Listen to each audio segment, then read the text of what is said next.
Today sentencing the latest chapter of a bizarre, years-long legal saga. In 2019, Smollett claimed two masked men hurled racial and homophobic slurs at him, threw chemicals at the Empire Star, and tied a noose around his neck. There were doubts the incident was legitimate, but he spoke out about the alleged attack. If I had said it was a Muslim or a Mexican or someone black, I feel like the doubters would have supported me a lot.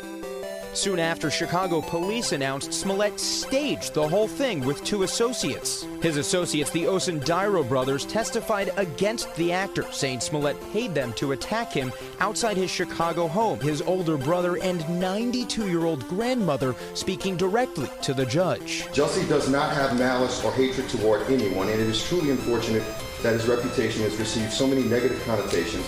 I ask you, the judge, not to send him to prison. If you do, send me along with him. That's a topic for a video.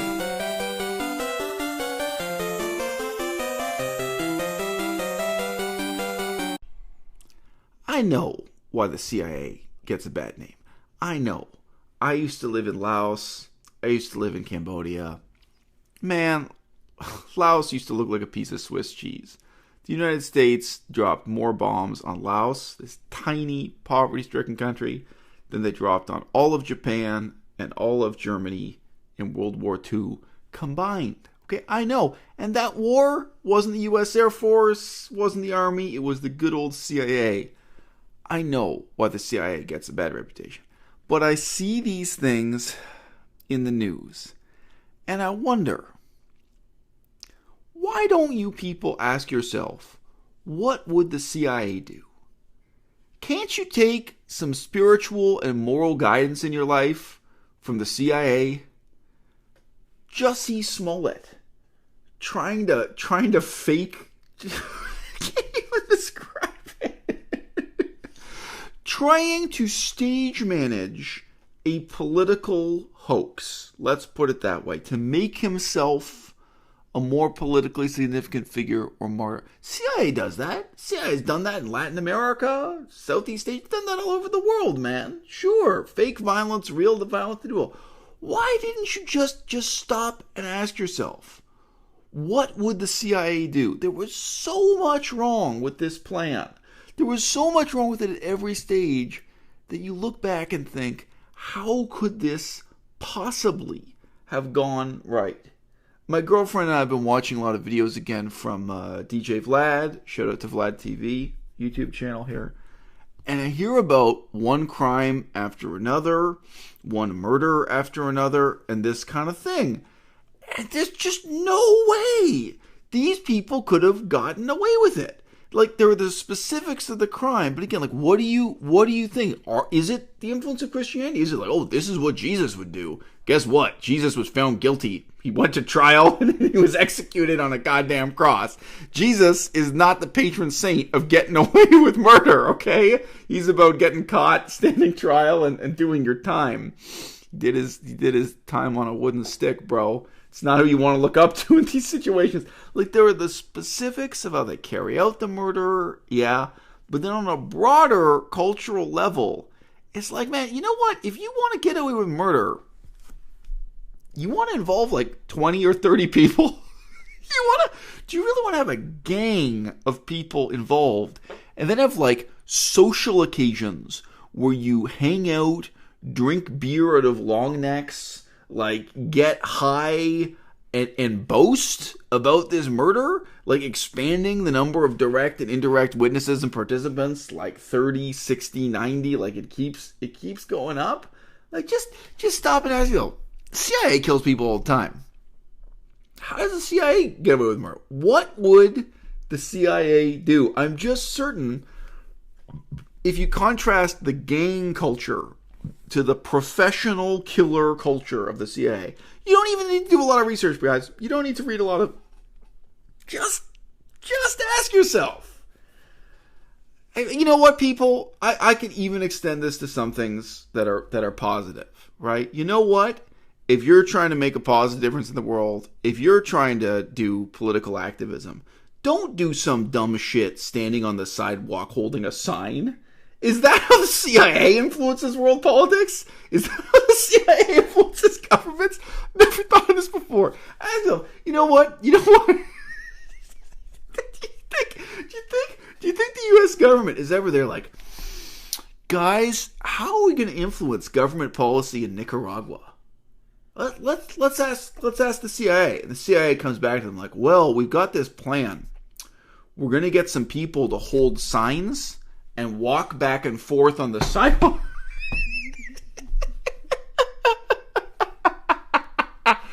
Ask yourself, positive or negative? Channel them. Channel the CIA as your spirit animal here, people. Reach out for spiritual guidance to the CIA. What would the CIA do? I'm disgusted. Unsubbed, unfollowed, goodbye.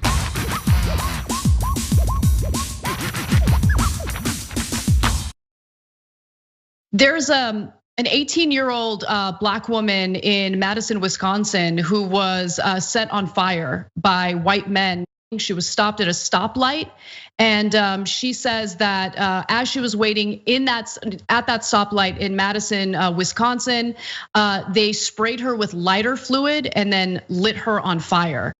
In preparation for recording this video, I did precisely what none of the journalists in the mainstream media did, and that is that I read the full police report from cover to cover. So I can say to you with some confidence, this is about fraud. This is about politically motivated deception on a massive scale. As I'm asking you to be very skeptical about what mainstream news broadcasters have told you about this case that unfolded at the height of public fascination with the Black Lives Matter movement a few months ago, it is inevitable that you will be skeptical of what I have to say also. And so, in opening this video, just to pique your skepticism, I would like to point out that this is videotape evidence of precisely what happened when this young woman drove through the intersection where she said these extraordinary events unfolded. This is the log, moment by moment, of when her car passed through each of the intersections downtown, including the one where she described these extraordinary events happening. And this is the text message she sent to her boyfriend approximately 3 minutes after those events unfolded, when her hair and face would have still been smoldering after she had patted out the flames. Now to an ABC News exclusive. The 18-year-old biracial woman who says she was attacked by 4 white men while she was driving. Althea Bernstein says she was set on fire, and Alex Perez joins us with the latest on the investigation. Good morning, Alex. Hey, good morning, George. The 18-year-old says she's studying to be a paramedic, and some of those skills kicked in at the horrifying moment she was attacked. This morning, police in Madison, Wisconsin are searching for the suspects responsible for this. A young biracial woman suffering second and third degree burns after she says she was set on fire. She said, I was listening to some music at a stoplight, and then all of a sudden I heard someone yell the N-word really loud. I turned my head to look, and somebody's throwing lighter fluid on me, and then they threw a lighter at me, and my neck caught on fire, and I tried to put it out. I haven't really slept, and I don't really have an appetite, so it's just, I don't want anyone to ever feel like this. I don't even remember anything, but your brain still has that flight or fight response that takes care of you. So I made it home. I called my mom. I drove myself to the ER. Now, in active and ongoing investigation, Madison's mayor saying, while we are still learning more about the details, current information suggests this may have been a premeditated crime targeted toward people of color, which makes the incident even more disturbing. It's definitely a learning opportunity, and I'm very, very hopeful that these men sort of see all the responses and that they know that they hurt me. And that this is something that's going to affect me for a while. She was not terribly convincing on camera, and looking at the police report, it seems that she was not terribly convincing off camera either. Quote, Althea stated that she didn't think Nick would do anything violent to her. Althea then stated, quote, "I don't remember anything," close quote. That would look great in court if this were to ever go to court. She stated that the fact that there isn't any video of the attack happening really concerns her and confuses her. And I'll bet the original audio recording of this discussion with the police, she would sound very confused indeed and would further discredit herself in court. I asked her if, when she said she didn't remember anything, she meant she didn't remember anything from that night, or she didn't remember Livingston doing anything violent or harmful to her. Althea then stated, quote, "I don't remember the attack," close quote. She stated that she remembered it really well a couple days after it occurred, but that had been slowly fading from her memory since then. Althea went on to say she feels as though her brain is erasing or cutting out the memories of the attack as time goes by. Yes, quite apart from the level of scrutiny required for a police investigation or for a conviction in court, just imagine if journalists did basic fact-checking and asked questions of this kind. So, we're doing this story live, and you just looked it up. So I have not had a chance to read the details. But presumably, if she went to the hospital and she's got burns on her neck and face, that's verifiable. And so if it turns out not to be the case, obviously we'll come back and tell you that. We continue reading directly from the police report. Quote, "I told Althea that one of the things we had questions about was a number of steps that she had taken as she left Livingston's apartment. I explained that based both on her and Livingston's statement, she had left his apartment and walked to her car on her own. I stated that there was a large number of steps and a longer amount of time that didn't seem consistent with her just leaving his apartment and going to her car." I pause. How do the police know this?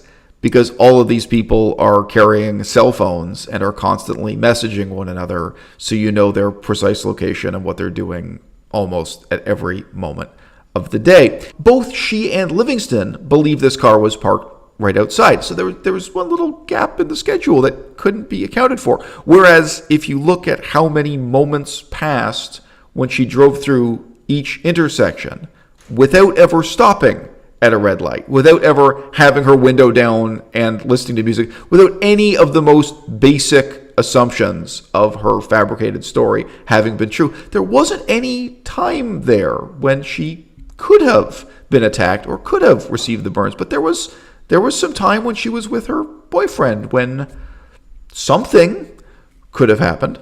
I asked if she remembered anything else from that night that might have happened in between leaving Livingston's apartment and getting to her car. Althea answered, quote, "I don't even know," close quote. Again, that would stand up really well in court. And if you were just a journalist covering this case and you just read this, if you were a journalist, you didn't even conduct the interview, you just read this summary of the police interview, how would you report the story? I want to share one more detail that she shared with authorities. She said two of them were wearing all black and the other two donned floral shirts and jeans. And keep in mind that lately there have been far-right protesters, agitators, essentially white supremacists who have been showing up at Black Lives Matter protests to cause problems, in some cases even attack some of the protesters. Althea asked if we had been able to find any cameras around Livingston's apartment. So it's like, so the police are confronting you with this. Like, hey, we have a different explanation for these events concerning what happened when you were at or around your boyfriend's apartment. She's like, well, do you have videotape evidence of that? Quote, "I stated that we had not." Althea then stated, "I'm 100% confident of what happened." Oh, gee, just a few seconds ago, you said you were confused and you didn't remember and it felt like it was erased from your memory. And then you asked, do you have videotape evidence of that? Okay, then I'm 100% confident of what happened. Yeah. You have discredited yourself. And this is not the only evidence in this police report. I could make an hour-long video. Trust me, the problem here is not the police. The problem here is the politically motivated press and the way this is made into propaganda. Althea went on to say that she very firmly believes that what she told us in the days immediately after the attack is what happened to her. Althea added, quote, "I just don't understand why there's no evidence. I just don't understand why the videotape evidence of what actually happened at that intersection isn't the same as my lie." Most of the police report is unredacted, which is to say, uncensored, but there are some interesting erasures like this one. Anything to do with her health, anything to do with the psychiatric medications she may be taking, anything to do with what the burns actually were caused by, whether the burns on her face were caused by flame or by abrasion or by a chemical reaction.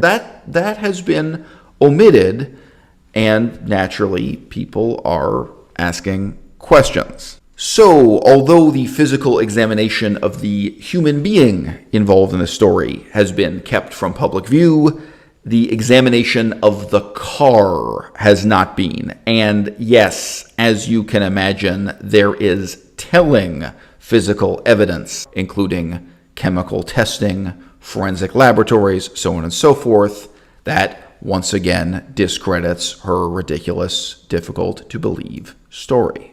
These are not the only demonstrable lies that you can find in the report. And these other lies, although less salacious, speak to her character. She insists again and again that when she arrived at the hospital, she was wearing a blue zip-up hooded sweatshirt. Her father seemed very confused by this. The other people asked about it don't remember her owning a blue hooded sweatshirt. And in fact, at one point, her father goes to try to get the sweatshirt. He's like, "Oh, do you mean this one?" And when they're asked about it, she makes up a further lie that this was a sweatshirt that she'd bought in London, England, and that her father didn't know about. Like, her father seems to know most of her wardrobe. She's not a fancy dresser, as you can see from this photograph. But guess what? This photograph is from the security camera showing the clothing that she was wearing when she arrived at the hospital. She was not wearing a blue hooded sweatshirt. Now, does this matter? Well, it tells you what kind of person she is, what kind of stories she tells. She evidently felt it would make her story seem more compelling or more believable if there were this sweatshirt that was soaked with lighter fluid, that stank of lighter fluid, that provided more tangible evidence that her story was true. Now, actually, if your sweatshirt were soaked with lighter fluid and a live match or a lit lighter was thrown into your car, your whole sweatshirt would have burst into flames. So it actually makes your story less believable. But she thinks this makes her story more believable. And she makes up the further lie that because this shirt stank so much of the accelerant, of this flammable material, that the hospital staff took it away from her and threw it in the garbage. But look, this surveillance footage camera doesn't lie. Many people get into the habit of lying to their parents and getting away with it at an early age. And you know what? You may be accustomed to lying to authority figures at your school who fundamentally just don't care.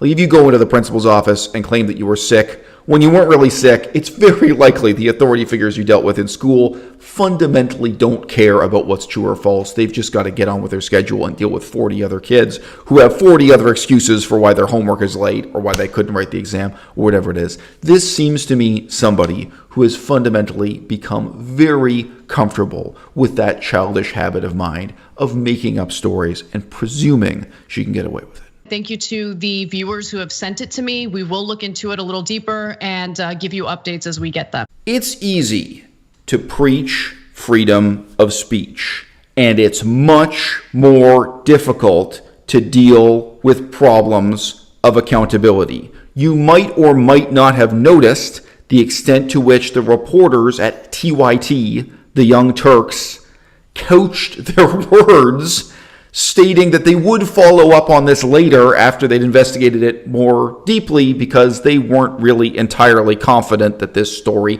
checked out. Yeah, go ahead, search their YouTube channel, search all their websites, find any evidence of a retraction. Find me a video where they deliver the same hard-hitting message that I'm delivering to you here and now, that this was fraud, that this was a hoax, that this was massively influential political propaganda that reached an audience of millions of people, and that frankly radicalized people at a time when there were really important political questions to be asking, simultaneous with this surreal, made-up, imaginary neo-Nazi attack on the streets of Wisconsin. The people of Wisconsin decided to demonstrate how woke they are by tearing down a statue of a white man without pausing to look up in Wikipedia who that white man was or why there was a statue to him. And guess what?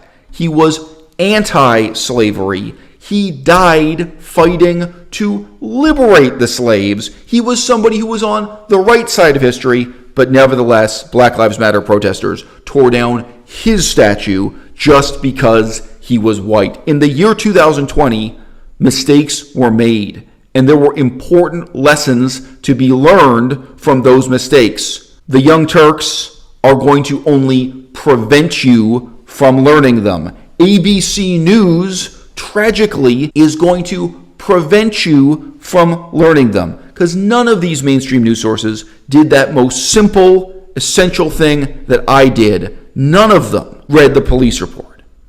Once in a while, I get an email asking me what this logo is. What do those 4 letters stand for? Active research and informed opinion. That's the motto. Hit me up.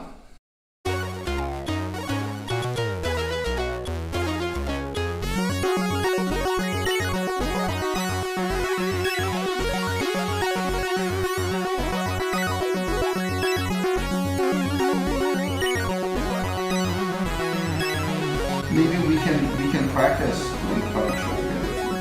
Yes, that's all I needed. I needed to